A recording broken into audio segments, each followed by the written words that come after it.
Welcome to the second episode of the Peoria Education News Show, our partnership between the Peoria Unified School District and the City of Peoria. I'm so pleased to have special guests join me today, Chief Miller from the Peoria Police Department, as well as Mrs. Kathy Knecht, retiring board member from the Peoria School District. I'm also joined by Barb Coakley. She's with the MET Professional Academy. All that and more after this.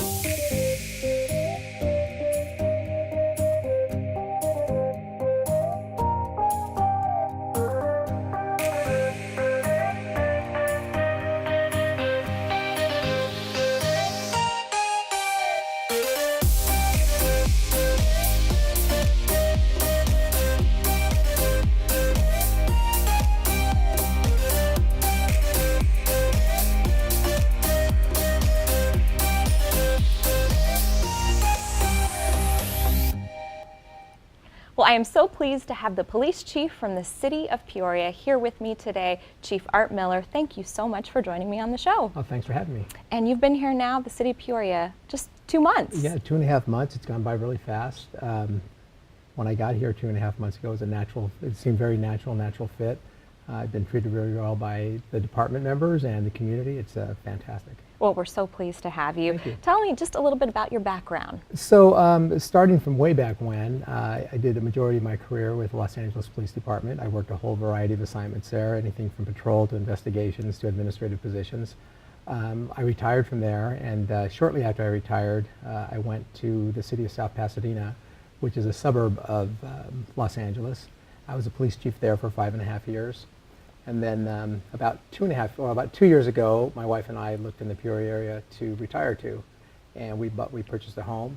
And for the past year, I was commuting back and forth to South Pasadena, and it worked out really good for me. I had a very supportive council and city manager, and then the position came open here, and I was fortunate enough to be selected. Well, it seems like a natural fit. Yeah. What stands out to you about the city and just your short time here as the chief? What are some things that you've really been able to recognize over the last couple of months? Well, from a professional standpoint, I know that what I've recognized, and it comes to fruition, is that the highly motivated police force, very supported by a council and mayor, city manager. And the work that we do, it's a full-service police department. We handle all investigations, and that's on that part of it. A very engaged community, which is something I'm very familiar with and very comfortable in working in that environment. But just generally speaking about Peoria, some of the things that stand out with my wife Lynn and I people are super friendly. The vistas are beautiful. It's clean, beautiful skies, and just friendly people, friendly neighbors. It's a wonderful community, really for is. sure. It really is, and I'm glad to hear everyone's been so welcoming to you. As far as the school district goes, we could not do what we do every day if we didn't have the support of the Peoria Police Department. We're also in Glendale, so we're pleased to have that relationship with them as well. But in particular, we rely, I know, very heavily on your team and everything that you do to support us. Can you talk a little bit about some of the things that are important to you when it comes to public safety in schools? So the public safety in schools, I think, really begins at home, and it has to do with good parenting, good discipline with the children, and then having the parents have a good communication with the school district. Aside from that, the police department's role, we have 4 school resource officers that work in our schools. Very good relationship there, and I think it really ties the police department into the community even more, because we're able to affect people's lives in a positive manner. The safety of the children is foremost in all of our minds. Anytime there's a call at a school, not only do the school resource officers respond, but the patrol officers respond as well. So we have a very keen ear to the needs of the school district, and we'll always be there for them. Well, we've so appreciated that relationship over the years, and I know you mentioned the school resource officers, and I want to go back to them just a little bit. The work that they do is so important, and we've been really pleased to have them at every high school in our school district, 4 of them, as you said, in the city of Peoria. But I think what's really special about them is that they're more than just a police presence on campus. They're really a part of that campus community, and I understand we're getting 2 new ones that we'll be able to welcome soon. Right, we're going to be welcoming Andrew Marks and Beth Griffin. They'll be the new school resource officers. The reason they were chosen is because they're very insightful into what the city has to offer, and also that they're motivated and they want to do a good job for our school district. And you're right, the school resource officers do a lot more than just be a police presence. They're there for counseling, they're there for problem solving, and then also to work with the parents and the school staff to make sure that the children have the proper service that they need from our police department. Wonderful. Well, I know you also mentioned families and that being really important. So that was really interesting to hear. I couldn't agree with you more. What might be maybe some tips for families, some advice maybe you might share with families with children on how they can help work with the police department, work with the school district to ensure a safe community? Right. That'll be a tightrope I'll be walking right now then.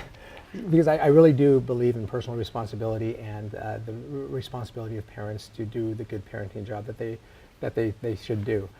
So if it starts at home with applying responsibility to the children and give them tasks to complete and to follow through with, I think it really helps out later in life. And again, I'm a parent, so I went through that, so I kind of get it.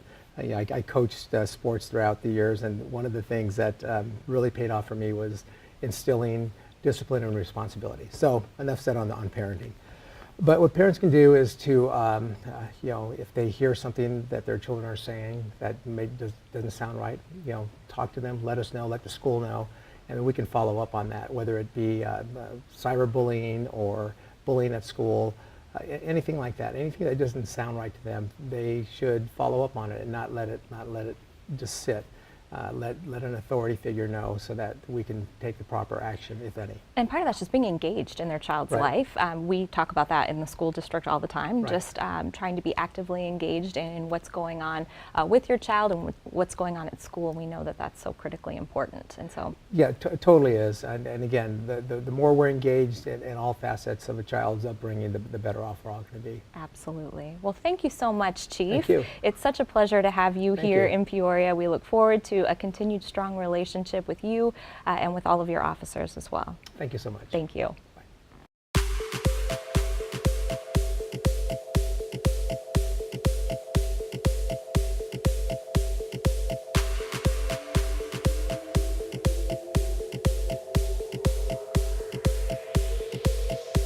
I remember.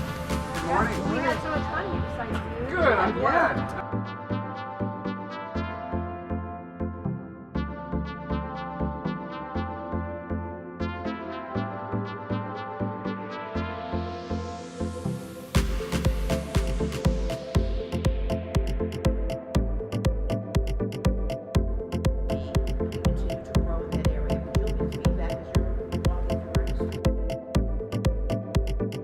If you have questions, just raise your hand. I don't have jokes like the jungle tour. I'm still working on that.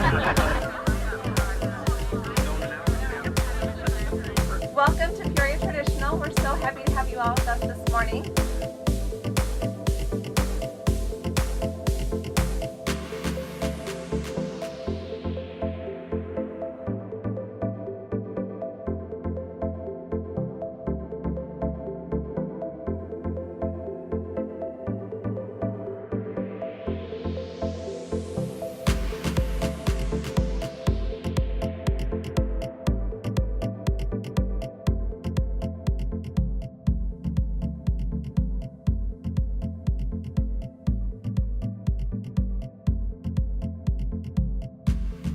My name is Tatum Champion, and I'm here from Cheyenne to introduce all of you. So, welcome to our campus. All right.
Well, I'm so pleased to have another really special guest here on the show today, Mrs. Kathy Knecht. She has been on the Peoria Unified School District Governing Board for the past 12 years.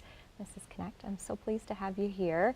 12 years. 12 years. Quite a bit of time, and I know in 12 years you have seen so much change in the community and in our school district.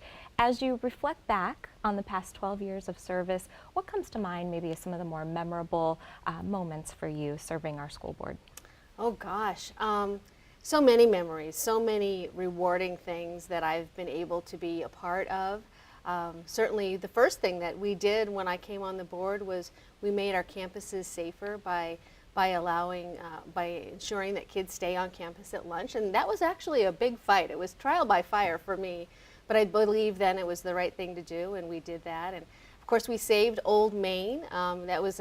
That was a tough decision to make, but not only did we save that historic building, but we put incredible programs in that building to serve different populations of our students. And speaking of the MET program and our Flex Academy that's there now, we have embraced an incredible number of choices for the students in our community.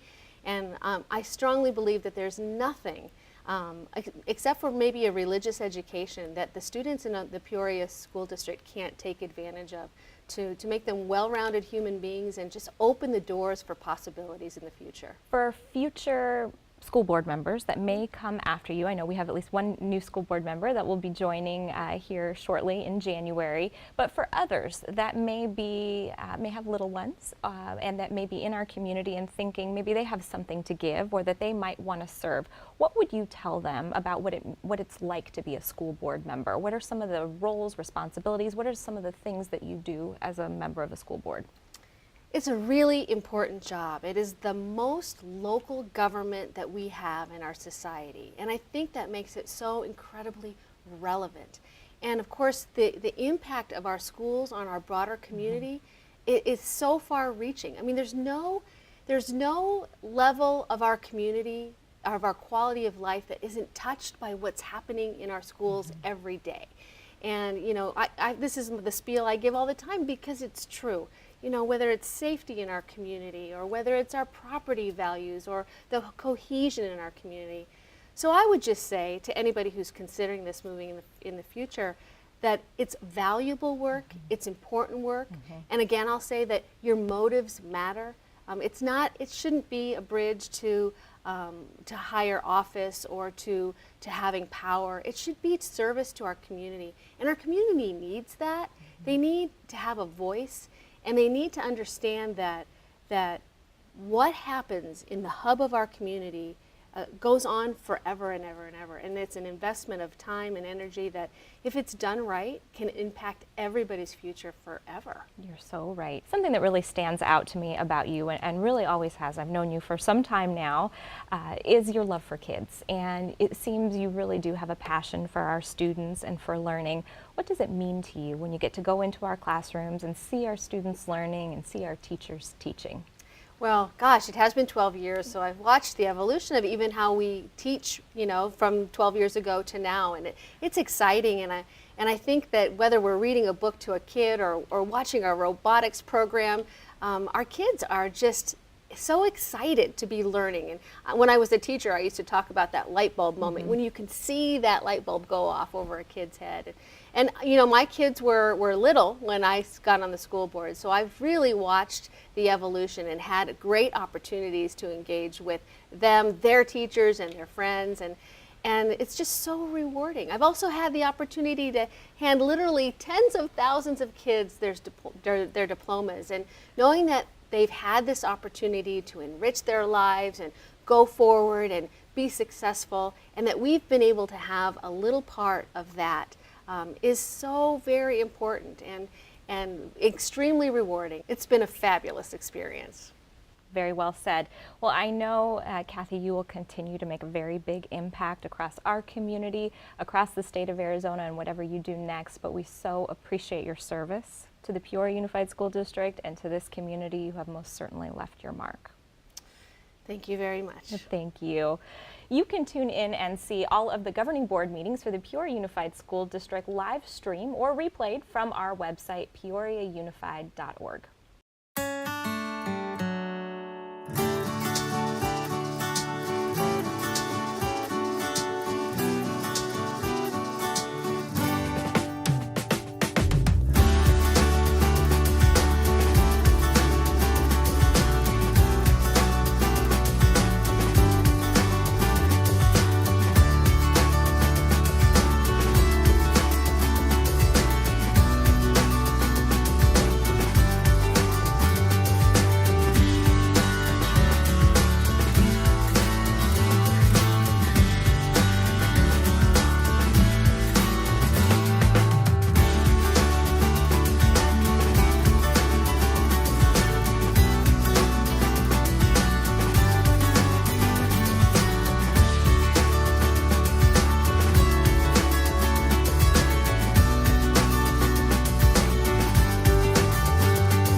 My next guest is Barb Coakley, and she oversees the MET Professional Academy. I am so pleased to have her here with us this morning to tell us a little bit more about the MET. Welcome, Barb. Thanks for having me. I'm so glad to have you. So what is MET? So MET is a profession-based education model that we're part of a national network called CAPS, Center for Advanced Professional Studies. And students come to us, juniors and seniors from all 7 high schools, for half a day. And they really get to dive deep into an area of interest. So right now we have the medical, engineering, and technology classes. And at the heart of the program, we have professionals within these industries that work with our students and our teachers to advance the curriculum, act as mentors, provide opportunity for students to shadow and to really experience what it would be like to further their career in this area before they go off onto college. So it sounds to me like it's pretty unique, like not something that you can get on just your traditional regular high school campus. What is it that really truly sets it apart?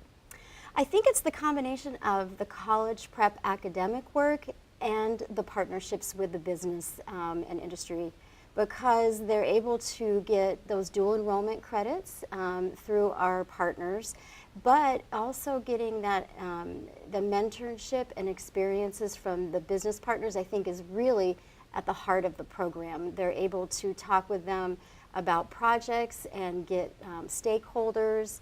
They practice public speaking with them and just get a better understanding of what it would take to be successful in different career paths. And right now, I know the focus is medical, engineering, technology. If you could give me a couple of examples about some of the things that they're covering and tackling so that our audience can really truly understand what it's like to be a student within medical, engineering, and technology within each of the strands. So we call our medical program kind of pre-med. So they're Okay. taking those first classes through our dual enrollment partner, GCU, that you would take if you're going to go into any medical profession, nursing, doctor, physical therapist, psychologist, any of those types of fields. And so they're getting that coursework, that college level coursework. They're also getting experience in the cadaver lab at GCU to make sure that this is truly the path that they want to take.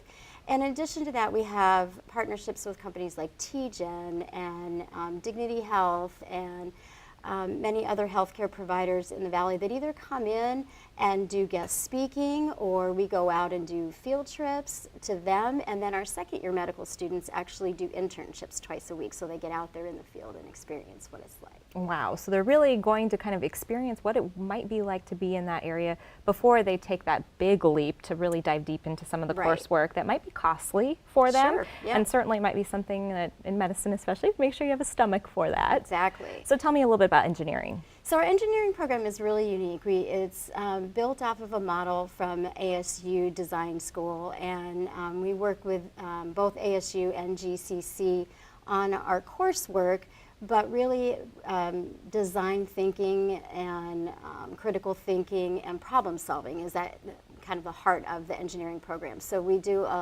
a lot of work collaboratively, and students are building prototypes and looking at ideas to solve problems that they see within the community. And so it's really exciting to get them to engage in work in areas that they have an interest in. So I'm they're sure that able- motivates them quite a bit.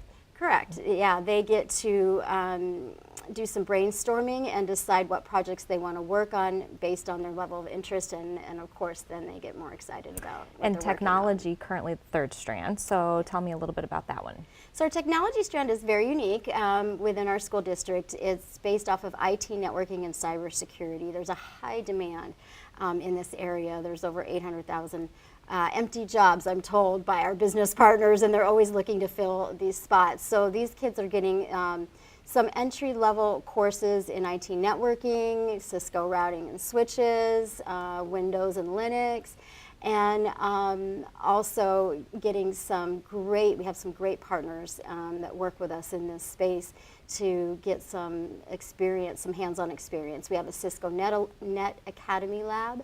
So once they learn certain principles, we have a lab there that simulates a server room, so they're able to really get some great hands-on work. And they can really apply some of those skills. So talk to me about what's next for MET. I know you have some really new exciting programs on the horizon. Yeah, we're thrilled to offer 2 new strands in the 2019-20 school year. The first one is entrepreneurship. Arizona is built off of entrepreneurs, and even if a student doesn't want to start their own business, we're hearing from our business partners that growth mindset or that entrepreneurial mindset is needed within companies as well as intrapreneurs. So it's a unique program. Probably within the state, we don't have a lot of specific entrepreneur programs available for high school students, and we partner with companies like SeedSpot, ASU Entrepreneurship and Innovation, Cahoots, and students really thrive in this area, and so we're happy to add it as a separate strand this year, coupled with graphic design. So students are able to use Adobe Creative Suite and take their ideas and are able to promote and market it through the graphic design work that they're going to do as well. So we're thrilled to be offering that in the fall of 2019, as well as bioscience. again, one of those industries that's just bursting. You can't turn on the news without learning about genetic engineering or DNA testing. And so a high demand growth area for our students. So we want to make sure that students from all 7 of our high schools have the opportunity to take bioscience innovation. So really merging that science and technology together and doing research-based projects. Well, you are just providing incredible opportunities for kids, of course, right over in the heart of Old Main, in the heart of our school district, really. What should a student do? You're already enrolling, I know, for the coming semester and for the fall, I believe. So what should a student do if they want to take part in this program? Well, first visit our website, get some additional information off the website. They can talk with their counselor at their home high school. All the counselors have all the information. And they can also schedule a tour with us. We do open houses, but we also do one-on-one tours to have students and parents come in to understand the program a little bit better, meet the instructors, some of the current students. And they fill out an application, turn it into their counselor, and we're reviewing those right now for next year, and we'll notify them by the end of the year. What an incredible opportunity for our students. Thank you so much, Barb, for being here with me today. Thanks for having me.